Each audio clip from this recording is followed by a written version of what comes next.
Okay, we will start here. My name is Mike Whaley. I am the Associate Director at the OSSAA.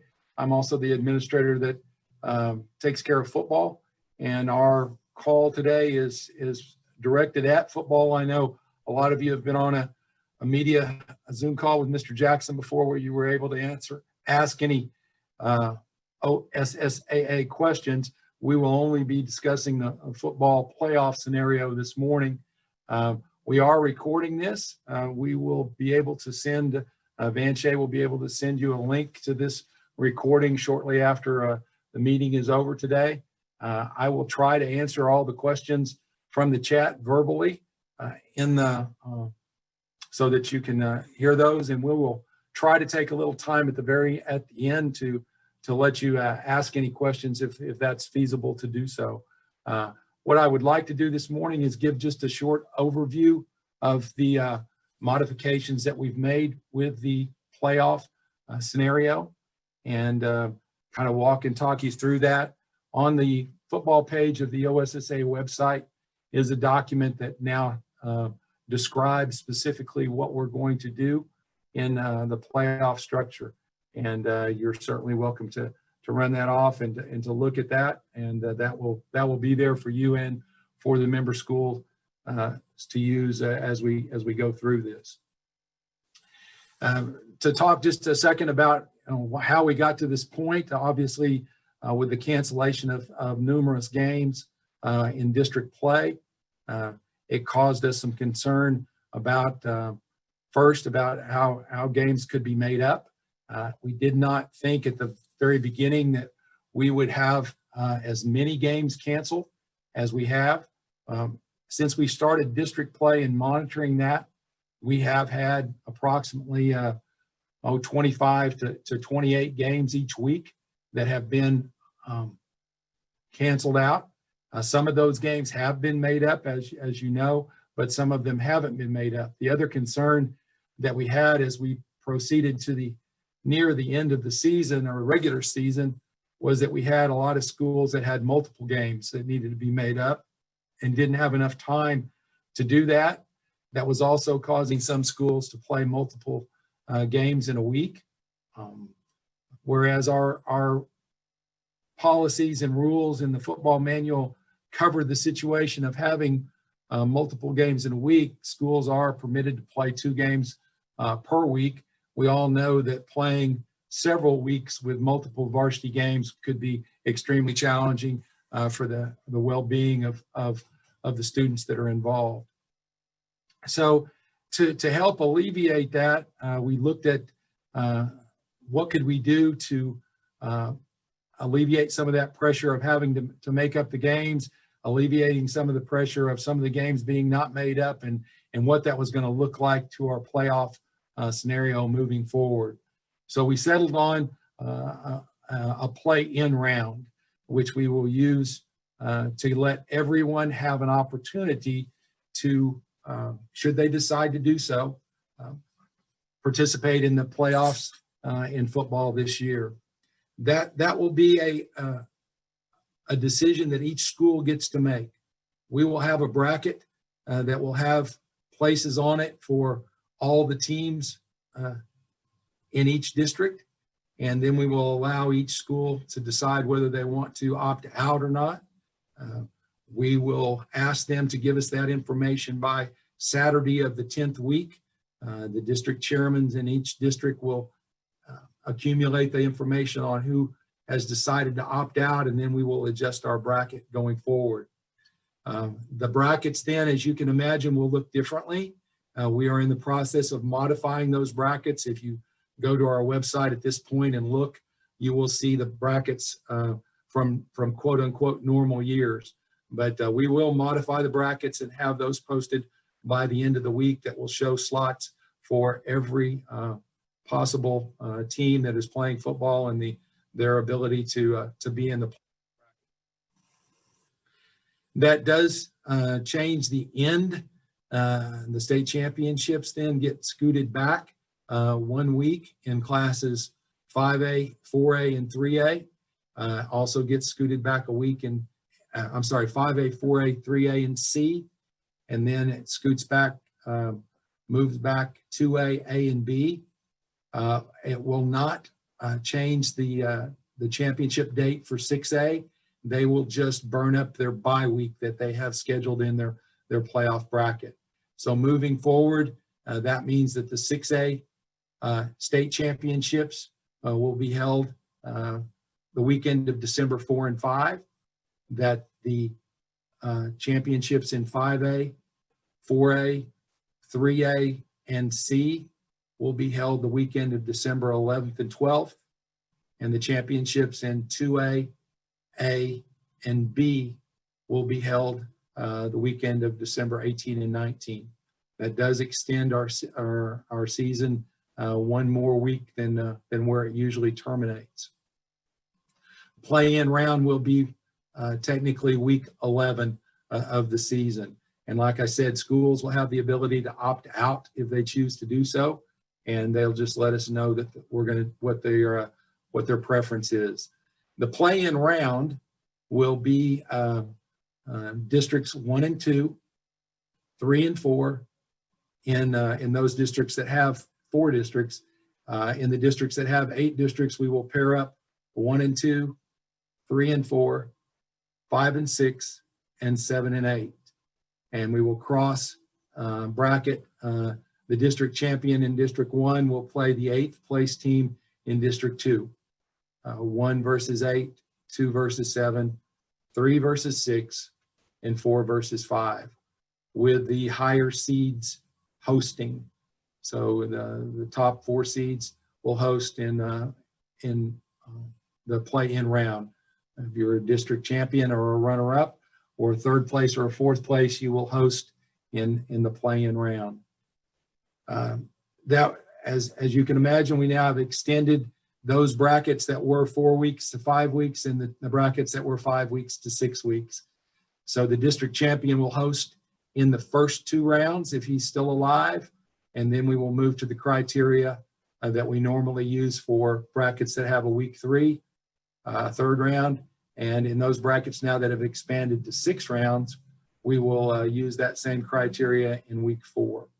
Semifinals still scheduled to be at neutral sites, with the finals in the 11-man championships to be held at the University of Central Oklahoma, and the finals in Class B and Class C to be determined when we get the participants, and we'll look at a geographic site for those. So the play-in round will be districts 1 and 2, 3 and 4, 5 and 6, 7 and 8, and we will cross bracket that with 1 versus 8, 2 versus 7, 3 versus 6, and 4 versus 5. Now, having said that, there is an exception to all of that, and that is in Class B. As you know, Class B has 8 districts of 6. So the district champion and the district runner-up in Class B will have a bye in the play-in round. The district champion and the district runner-up in Class B will have a bye in the play-in round. So the play-in games in Class B will just be 6 versus 3 and 5 versus 4. Now, in any of the play-in round games where a school decides they do not want to participate, that will simply provide a bye to their opponent to the next round. And it is the school's choice if they would like to play in the play-in round. Schools have to tell us that by the Saturday of the 10th week.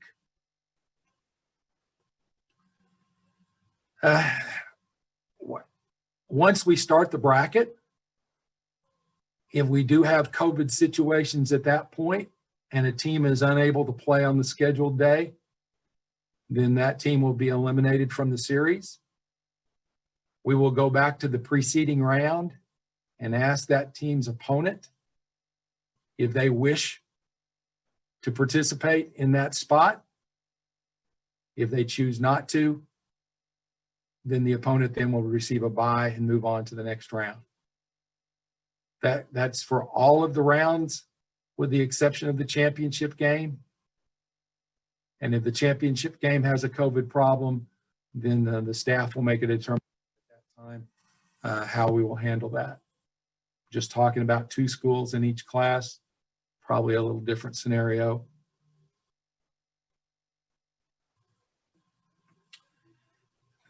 Well, we are part of this plan, and this is not a playoff adjustment, but part of this plan, because of the number of games canceled, we would allow schools to continue to play their 10-game regular season beyond the 10th week of the football season. What I mean by that is if a school has lost 2 games to the COVID, and the school is not wanting to participate in the playoffs and can find other schools that would like to play a game, they could certainly play that game at their discretion up until the time of the state championship game in their classification. So I know we have some rivalry games that were missed out. I know we have some important games to certain districts that were COVIDed out. At any time, even if those teams would participate in the playoffs and be eliminated, if they wanted to make up those non-district games or other games or schedule another game, they would be able to do so. Schools are still limited to 10 regular season games. So that's an option for those schools that did not get to a full 10-game season.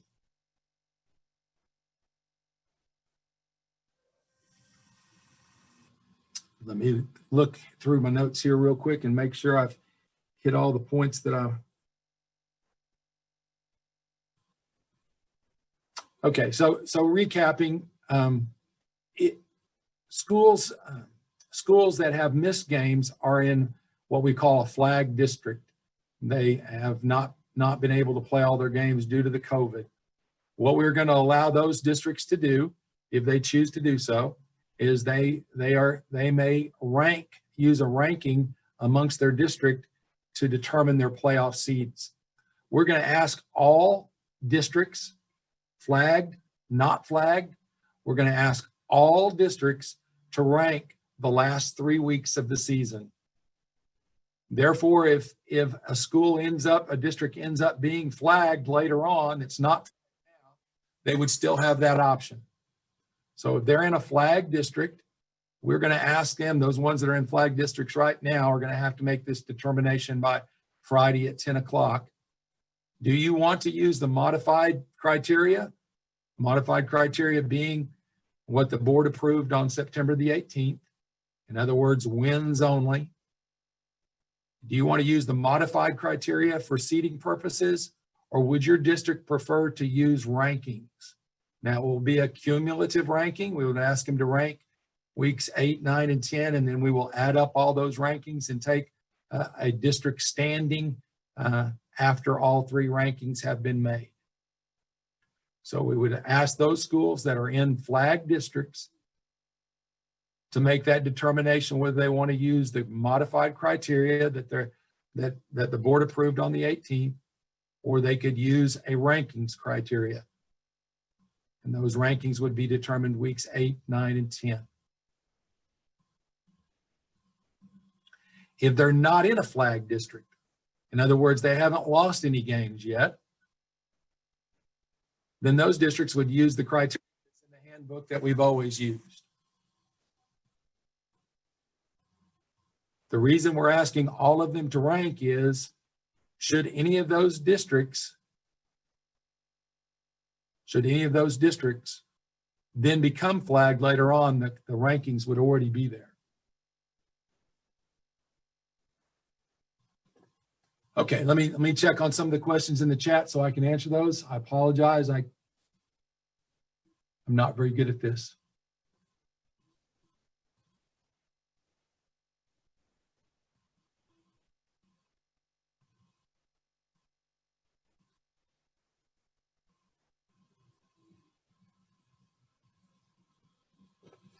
So one of the issues that all of our coaches have in all of our sports have to do with the rankings and the integrity of the rankings. And I can just tell you that that's been a concern of our staff, and it's been a concern of the Coaches Association since we've been doing rankings. We have not traditionally used rankings in football playoff scenarios. Our concern here was that we would end up with districts that were missing games, and the only way to get a overall feel for that district would be to ask the coaches within that district. Could manipulation take place by coaches? I guess it could. Am I going to tell you that it hasn't over my history here at the association? I certainly think it probably has in certain sports, but as we say here in the office, the poll is only as good as the pollsters. And so if those folks in the district decide that's the way they're going to handle it, then that's the way their district will end up. I know it is a concern. I will tell you that if we, this is a once in a lifetime scenario, I hope. I've already told Mr. Jackson that the next time we have a pandemic, I will not be available. And so we're planning on doing this one time and one time only. If that makes it somewhat skewed because of coaches ranking in their district, then I'm just going to have to say it's somewhat skewed. I can't answer the integrity question any more than that.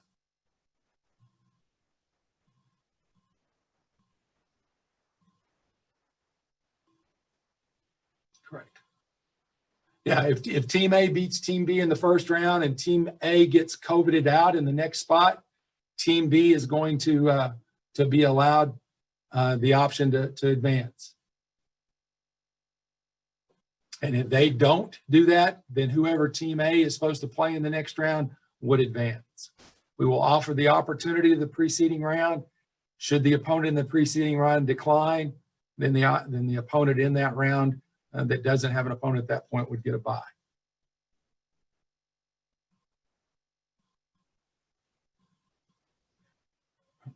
Great question about should Team B continue to practice. I think the coach needs to make that decision. It would be permitted because, as I've told you earlier, we're allowing teams to play football games beyond week 10 this time. So them practicing that 1 week would not be an issue.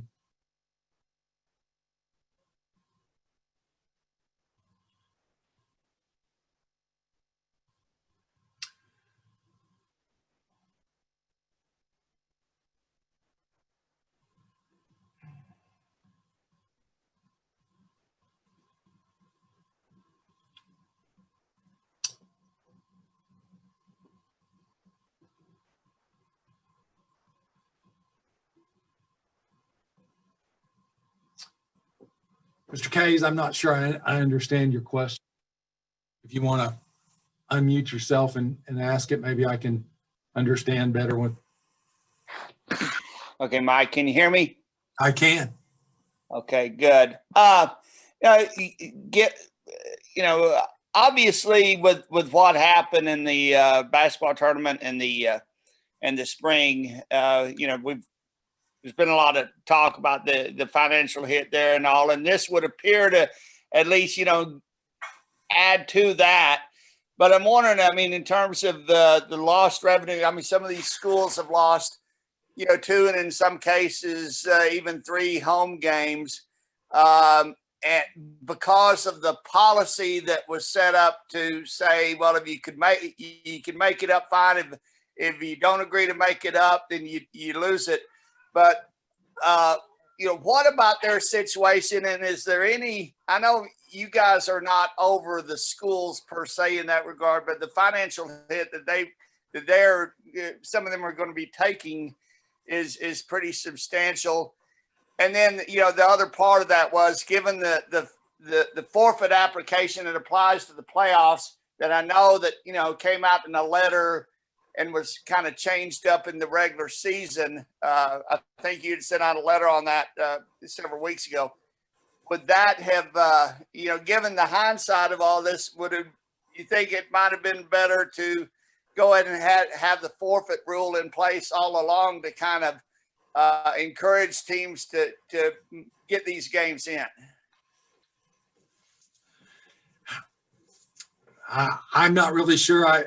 I would have made any different decision, or we would have done anything differently on the on the forfeit rule, we did have some concern that we had schools that were being told they could not play games based on what they were hearing from their, their county health was shutting them down, which I totally understand that.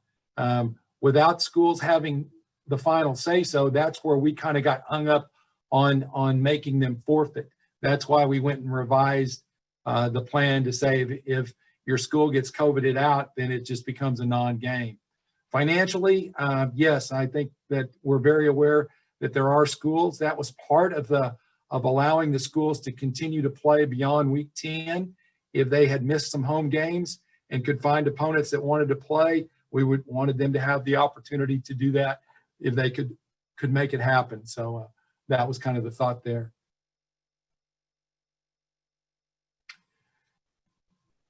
We have had some great discussion in our office, and I'm sure you guys have too, wherever you're at, about what restrictions need to be in place at sites for fans.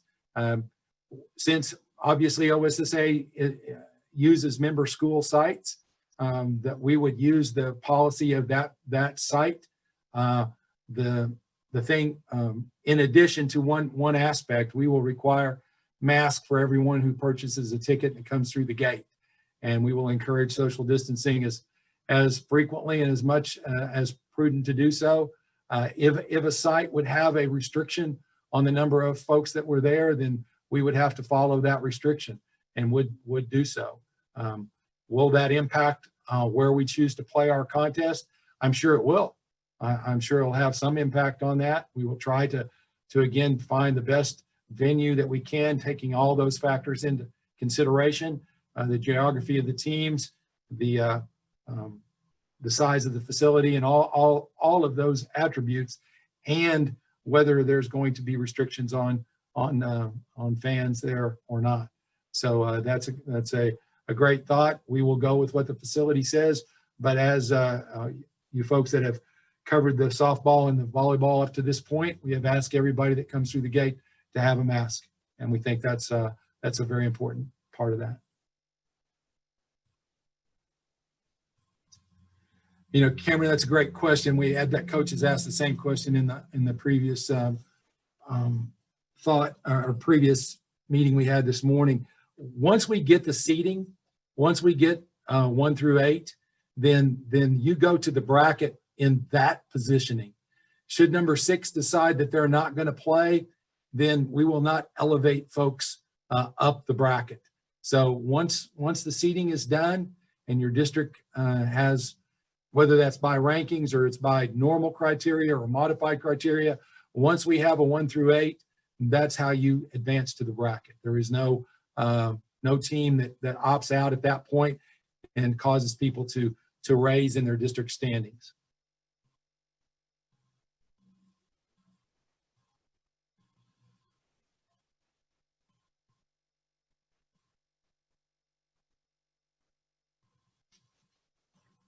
Yes, Jenny, you're exactly right. That was part of our thought process in the idea of, if I haven't played all my regular season games and I still want to be in the playoffs, and I get into the playoffs and I get beaten out, can I still make up what regular season games that I didn't get to play?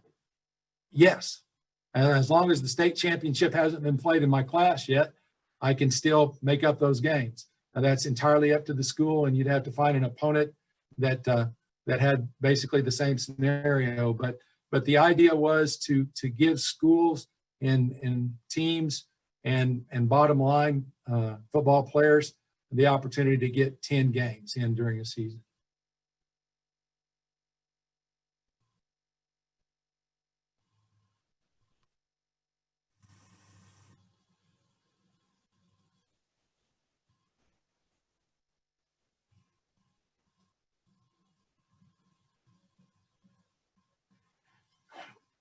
Have we considered how extending the football situation would have impact on basketball season?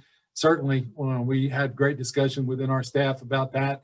That is one of the reasons we obviously keep the playoff dates in place.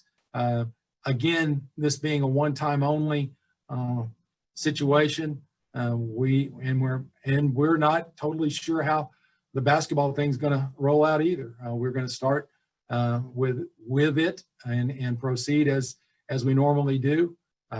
There would be some schools, I think, that would have some issues of having athletes in both sports, but that is an issue no more than it is during a regular season if your team advances deep into the playoffs. It does add one more week to the scenario. You're correct.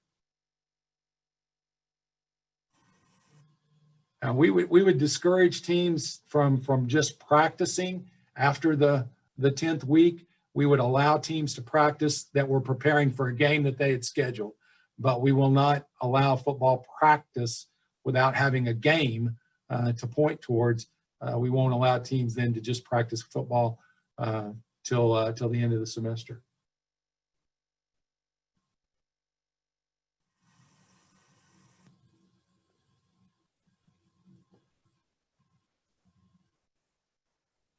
Okay, I think I'm caught up on the chat questions. If you've got a question you would like to ask, and you feel free to unmute yourself and I'll give it a shot. Hi, Mike. This is Nathan Thompson at Fox 23 in Tulsa. One question I had, you call it a once-in-a-lifetime decision. How hard was it to make this decision to add a round of the playoffs? Was it kind of contentious inside the OSSA to make this decision, or was it pretty much general agreement? It was a very difficult decision, and to extend the playoffs and to, as others have pointed out, to extend a season into other seasons. One of the things that has been extremely motivational in my personal viewpoint of this is, and other members of our staff, was the reflection on the phone calls, emails that we received at the termination of the basketball playoffs and the termination of the spring season. When we had students that had basically practiced their whole life to get an opportunity to go to the state golf tournament as a senior, and now there was no state golf tournament. Played baseball all my life with a chance to go to the state baseball playoffs, and now there's no state baseball playoffs. Those children that were in Tulsa, that were in Oklahoma City, getting ready to put their shoes on and go out and play basketball in the state tournament, and then all of a sudden that wasn't there. That was very difficult, and to then make decisions on offering that opportunity to other children, to other students, was a big driving force. Our staff committed themselves very early in the end of the spring and the beginning of the summer. Mr. Jackson challenged all of us to do everything possible to make sure that we could avoid the scenarios that we finished up with, because the opportunity for those students was just eliminated through no fault of their own. So to move football playoffs a week forward, to infringe on some other sports, to give those kids the opportunity to do that, while it was difficult, it was something I think that we all took a very serious look at and tried to make happen. Mr. Whaley. Yes, sir. Tony Wilson. How are you, sir? Excellent today. Hey, Coach, what was the general consensus of your coaches that were in the earlier private meeting with just them? What were some of their questions and concerns, if you don't mind? Good question, Tony. We had communicated with the Oklahoma Football Coaches Association numerous times during this season about lots of different things. We had some administrators reach out to us during the year about, what are we planning on doing? Is there any way, do we modify the playoffs? Do we let everybody in? We bounced that idea off of the Football Coaches Association and their board. They looked at it. We had reached out to some administrators on our board and had some input from them. There are a few that are concerned about aspects that you guys have brought up already today about extending and do we let everybody in and those kind of thoughts. But the general consensus from the Football Coaches Association was yes, we would like for everybody to get in. There were certainly some questions about how that was going to be done. They were concerned that the missed games within district play was going to impact the seeding within the districts. They were very much in favor of having a choice of using rankings or using the modified criteria and letting those 6 coaches within that district make that call for that district. So overall, Tony, I would have to say that they were in favor of what's taken place and support it. Obviously, we wanted some input from them. We just felt like that giving all those students a chance was the best thing to do. Hey, Mike, it's Jenny Carlson. Hey, you guys have been pretty reactive all the way to try to come up with different ways to make this work in a really tough situation. At what point did you start to wrap your head around that an extra round of the playoffs might have to be the way this went, that giving everybody a chance? Was it before district play started? Was it once district play got going? Was there a moment where you sort of came to that realization yourself?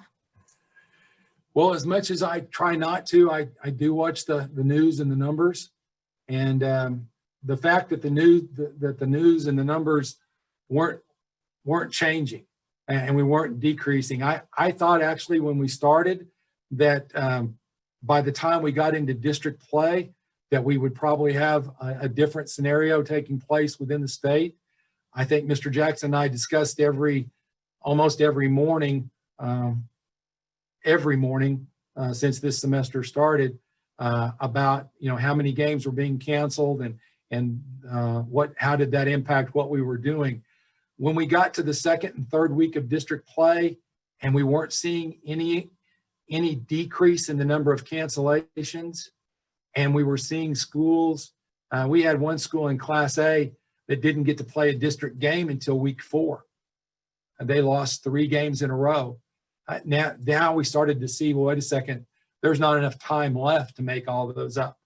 And squeezing all those games into a short amount of time probably wasn't going to be a very prudent thing to do. So I would tell you we'd considered making some changes, but actually coming forward with we need to do something, and the play-in round looked like the least intrusive of the options that were there. That probably happened about between the second and third week, or the third week, when we realized we weren't making any progress on decreasing the number of canceled games. Thank you. This is a clarification.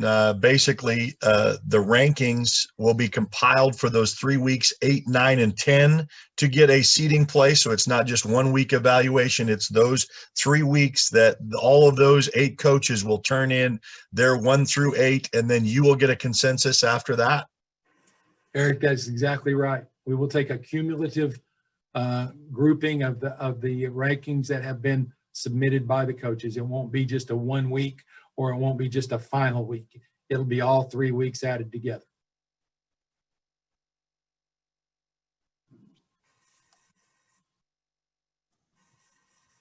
Hey, Mike, TJ Eckert from Channel 8 in Tulsa. Just curious what the thought process was behind, Team A beats Team B, Team A gets sick, Team B has that option to play Team C. Now, is it simply so Team C has an opponent that week, or what was the thought process behind letting a team that loses essentially move on to the next round? Right, TJ.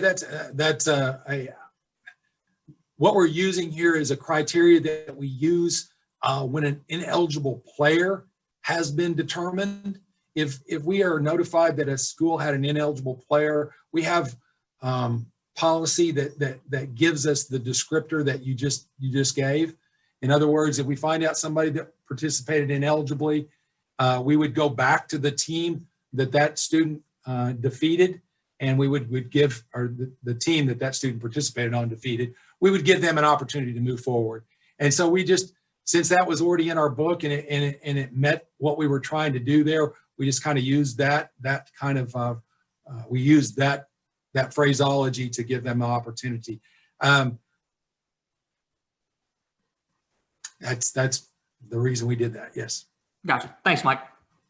Mike, just wanted to clarify something I thought I heard, but what was the actual role with the Football Coaches Association? Were they just consulted, or were they part of the, final decision? Mike, they were consulted, I guess, more than anything else.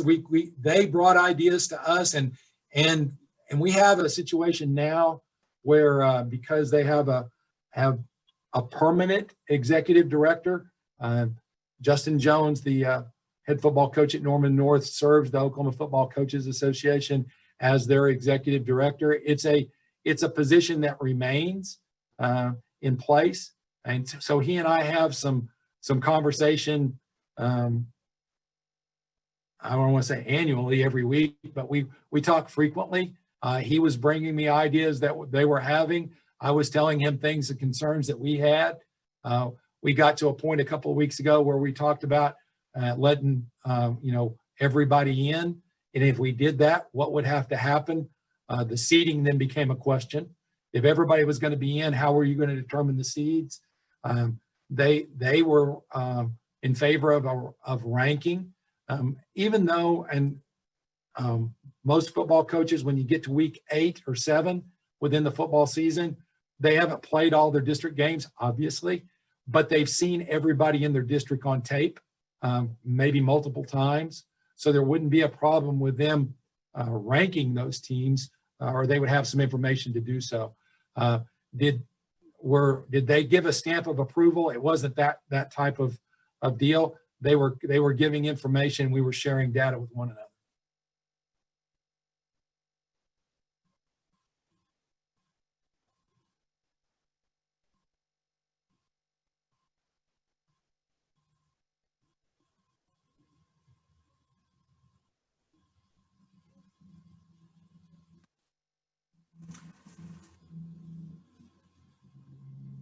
Okay.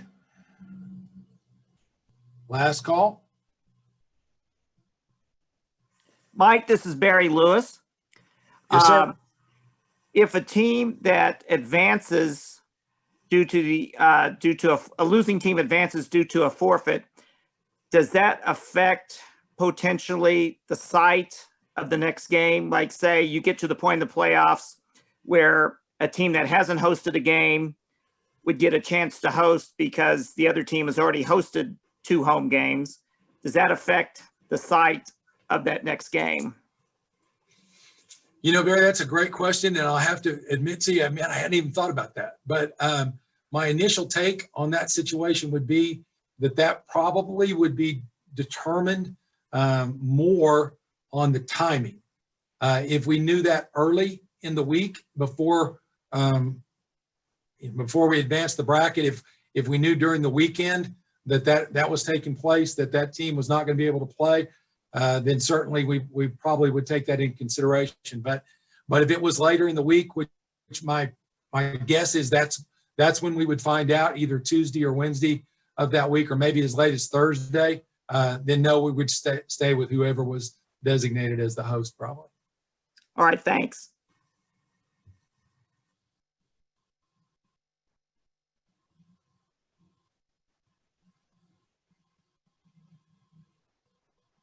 Okay, I will be glad to take email questions if you've got something later on, or Van Shea, if you wanted to visit with him and he and I can put our heads together and answer those, we'd be glad to do that. Van Shea will be sending out a copy of the recording of this to those folks later on. Appreciate your time and effort this morning, and bear with us as we continue this journey called the football playoffs.